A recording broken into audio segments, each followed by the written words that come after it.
All right, let's jump right in. Today we're doing a deep dive into the ISTJ personality. The logisticians, the The inspectors. backbone of society, some might say. Absolutely. And super interesting to unpack. Personality NFT research says it's actually the most common personality type globally. So chances are, a few, maybe you are one. Right, it really makes you wonder what makes them tick. I mean, they're known for being super practical and straightforward. Like, they mean what they say and they say what they mean kind of people. No beating around the bush. But before we get into all that, let's do a quick recap. ISTJ, introverted, sensing, thinking, judging. Yeah. How do these four preferences come together to create the ISTJ personality? Well, it all comes down to their cognitive functions. We'll unpack those a little later, but think of it this way. Imagine a party, right? Everyone's mingling, chatting, having a good time, and then there's that one person meticulously organizing the coats. That's classic ISTJ. That's their dominant function, introverted sensing in action. They love order and structure. Okay, so maybe not the life of the party, but definitely the one you want planning it. Exactly. But does all this love of order and tradition ever make them resistant to change? I mean, can ISTJs be, a little stubborn? That's a great question. And it highlights one of their potential growth areas for sure. That unwavering commitment to the right way comes from a good place, though, a really strong sense of duty and responsibility. But yeah, sometimes it can make them a bit inflexible. Good luck trying to convince an ISTJ to try a new restaurant when they've been going to the same one for years. That sounds like a recipe for a very meticulously planned vacation. Like down-to-the-minute itineraries, color-coded maps, the whole 9 yards. Oh, absolutely. You better believe they've researched every restaurant, every historical site, everything. And not just for themselves, for everyone they're traveling with. They really take that responsibility seriously. I could see why the Logistician is such a fitting nickname. Right. But with all this emphasis on logic and planning, where do feelings fit in? I mean, do ISTJs even have them? Of course they do. Don't let that serious exterior fool you. It's just that their tertiary function, introverted feeling, works a bit differently than in other personality types. It's not about outward emotional expression. It's more of a deep internal compass, guiding their values and their loyalty. They might not be the most verbally affectionate, but they'll show you they care through their actions. Aha, so actions speak louder than words, huh? Exactly. They're the ones who will show up to help you move, no questions asked. The ones who will lend a listening ear when you need it. Always keep their promises. The reliable friend everyone wishes they had. Exactly. But we've talked about some potential weaknesses. Anything else that ISTJs might struggle with? Well, their honesty, while a great quality, can sometimes come across as a little insensitive, especially to folks who are more emotionally driven. It's not intentional, it's just that their extroverted thinking prioritizes truth over sugarcoating. So back to that straightforwardness, huh? It really is a core part of who they are. It is. We've covered introverted sensing, extroverted thinking, introverted feeling. But what about intuition? How does that play out for an ISTJ? Now that's where things get really interesting. Extroverted intuition is their least developed function, you see. And it's all about new possibilities, brainstorming, thinking outside the box.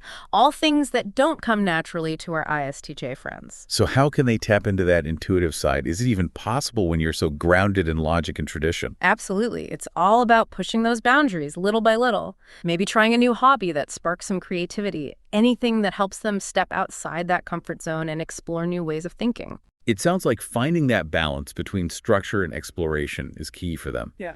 But how does all of this play out in their daily lives? How do ISTJs approach relationships, careers, all the messy complexities of being human? Let's find out.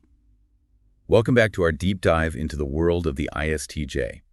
We've talked about their preferences, those cognitive functions, but now let's see how all of that translates into their relationships and careers. Like, how does this all actually play out in real life? Well, when it comes to friendships, ISTJs are really all about quality over quantity. You won't find them with those huge, sprawling friend groups. They prefer smaller, closer circles of people they can really trust and rely on. So it's about depth rather than breadth. Exactly. They're not interested in superficial connections. They want to build genuine bonds with people who share their values, people they can have deep, meaningful conversations with. And if you're lucky enough to be considered a close friend of an ISTJ, what can you expect? Well, for one, you can expect them to always have your back. They're incredibly loyal and supportive friends. And I don't just mean emotionally, although they're great listeners too. They're also incredibly practical. So like they're the ones who will help you move apartments without complaining. Oh, absolutely. They'll be the first ones there, ready to work, and they'll probably even bring a toolkit and snacks. Prepared for anything. Always. And it's not just about the practical help either. They're also incredibly good at just being there for you. They won't try to fix your problems or offer unsolicited advice, but they'll listen patiently and offer a steady, grounding presence. It sounds like having an ISTJ friend is like having a rock in the storm of life. That's a great way to put it.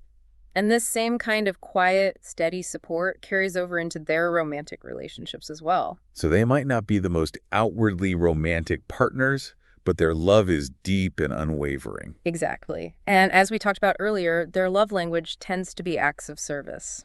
Can you give us an example of how that might look in a romantic relationship? Sure.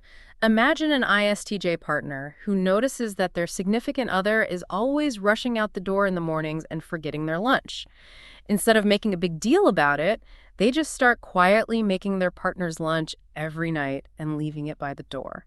So it's about those small, thoughtful gestures that show they care. Exactly. It's not about grand pronouncements of love. It's about consistently showing up and making their partner's life easier. It's the little things, right? Absolutely. And those little things can have a huge impact. And because they're so tuned in to details thanks to their dominant introverted sensing, they're often really good at remembering those small things that matter to their partner. That's pretty sweet, actually. It is. And this translates to their parenting style as well.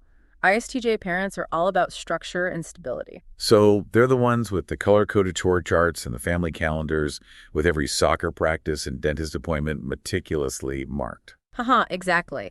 They believe in clear rules and expectations, and they instill a strong work ethic in their children. Their homes are often very organized and predictable, which can be very comforting for kids. It creates a sense of safety and security. So there's a real emphasis on routine and tradition. Definitely.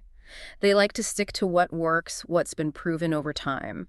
And that can be a great strength. But like with anything, too much of a good thing can be, well, too much. Sometimes ISTJ parents can struggle with flexibility. It sounds like finding that balance between structure and flexibility is key, especially when you're raising kids. But what about careers? What kind of work environments do ISTJs thrive in? Well, given their love of order, efficiency, and clear guidelines, it's no surprise that they often gravitate toward careers that value those same qualities. So we're talking about fields like accounting, engineering, law enforcement, maybe even healthcare. Exactly. They excel in roles where there are clear procedures, established hierarchies, and a focus on accuracy and precision. They like to know what's expected of them, and they take pride in doing things the right way. They're the people who make sure the trains run on time, so to speak. I like that analogy. And while they might not always be the most innovative or outside-the-box thinkers, they're the ones who keep the world running smoothly. They're the reliable, dependable backbone of any organization. So they might not be leading the brainstorming sessions, but they're the ones who actually make things happen. Exactly. And even though their less developed function, extroverted intuition isn't their strong suit, it doesn't mean they can't access it. As they grow and evolve, some ISTJs might find themselves drawn to leadership roles or even more creative fields, bringing their unique blend of structure and practicality to the table. So there's always potential for growth, even for those who seem most set in their ways. But speaking of growth, let's shift gears a bit and delve into what personal development looks like for an ISTJ. Because let's be honest, even the most grounded and practical among us can benefit from a little introspection and self-improvement, right? Absolutely. And for ISTJs, personal growth is often about finding ways to leverage their existing strengths while also addressing those areas where they might stumble. Personal growth. What does it look like for these masters of logic in order to actually embrace change and, well, grow? It's funny, when we talk about personal growth, we often think about big, sweeping changes. But for ISTJs, it's often more about subtle shifts in perspective. So not necessarily a complete personality overhaul. Right. It's more about refining their approach, learning to leverage their existing strengths in new ways. Remember, these are individuals who thrive on structure, routine, doing things the right way. Right. Those color-coded calendars, those meticulously planned weekends. So how do you even introduce the concept of flexibility to someone who's so comfortable with structure? It's about helping them see flexibility not as a threat to their order, but as a tool that can actually enhance it. Imagine, for example, that an ISTJ has their weekend plan down to the minute. Oh, I can picture it now. Every errand, every meal, everything perfectly scheduled. Exactly. But then something unexpected comes up. A friend calls with a last-minute invitation or a work project needs their attention. Instead of seeing this as a disruption, a wrench in their carefully crafted plan, they can practice adapting. Maybe they reschedule a few things, delegate a task, or even, and this might be a big one for an ISTJ, embrace a bit of spontaneity. So it's about finding that sweet spot, that balance between sticking to the plan and being open to the unexpected. Exactly. Because sometimes the most rewarding experiences come from those unplanned moments. And another key area of growth for ISTJs is learning to be kinder to themselves. Oh, that self-criticism. Yeah. They have this incredibly strong sense of responsibility, which is admirable, of course, but it can also lead to them taking on blame even when it's not warranted. It's like they feel personally responsible for everything that goes wrong, even things that are completely out of their control. That's right. So a big part of their growth journey is learning to let go of that self-blame and practice a little self-compassion.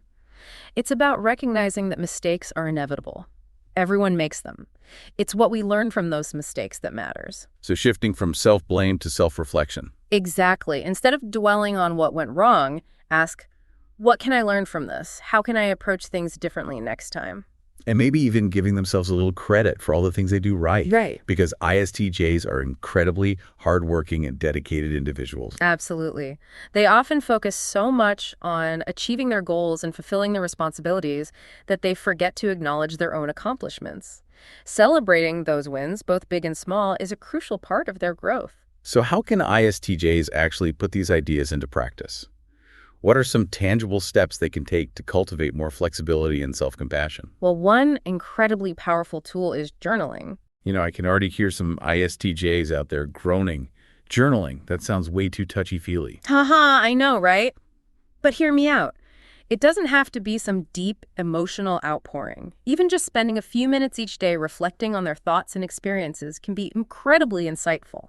It helps them become more aware of their own patterns, their reactions, their strengths and weaknesses. So it's about slowing down, tuning into their inner world, something that might not come naturally to those who are so externally focused. Exactly. And the beauty of journaling is that you can tailor it to your own needs and preferences. There are tons of resources out there to help you get started.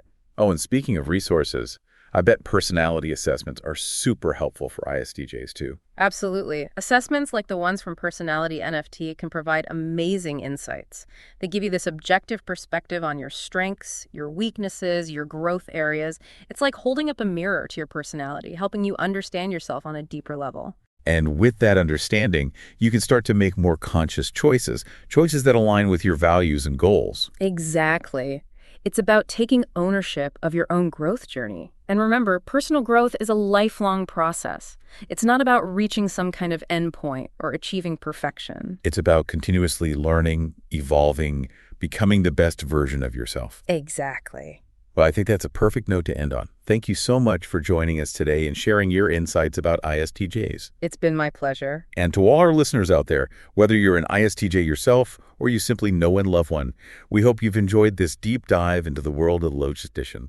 We'll see you next time for another exciting exploration of the human personality.